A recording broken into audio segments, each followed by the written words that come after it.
আসসালামু আলাইকুম, ধন্যবাদ সম্মানিত ভিউয়ার্স। পোল্ট্রি ফার্মে সবাইকে স্বাগতম। আজকে আমাদের মুরগির 31 দিন বয়স। 31 দিন বয়সে সকালবেলার পরিচর্যা আর কি। এখানে মুরগিকে পানি দেওয়া হবে সকালবেলা।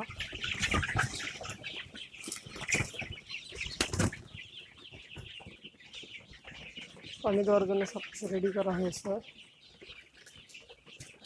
পানির পাত্র সুন্দর করে পরিষ্কার করে তার মধ্যে পানি দিয়ে দেওয়া হয়েছে। এখন শুধু ভিতরে দেওয়া হবে।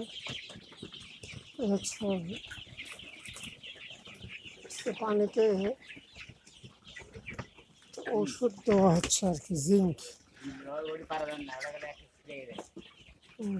ভেট, ডাব সবগুলো পাল্টে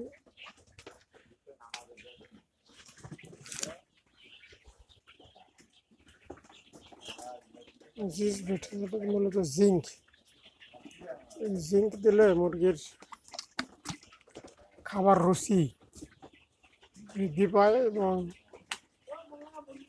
জিঙ্কজনিত ঘাটতির কারণে আপনার যে সমস্যা, এই সমস্যাগুলো মুরগির গ্রোথ বৃদ্ধি পায়।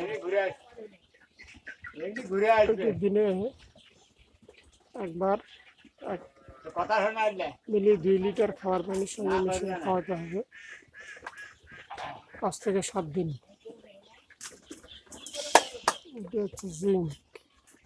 আপনারা 20 দিনের পরে জিঙ্ক খাওয়াতে পারেন, কারণ জিঙ্ক খাওয়ালে মুরগির অনেকগুলো বিষয় আছে, যেমন লোম যদি ঝরে পড়ে এটা বদ্ধ হবে, নতুন লোম গজাবে, মুরগির চেহারার উজ্জ্বলতা বৃদ্ধি পাবে এবং জিঙ্ক অভাবজনিত যে সকল রোগ আছে রোগ প্রতিরোধ ক্ষমতা বৃদ্ধি পায় এবং দৈহিক ওজনটা একটু বৃদ্ধি পায়।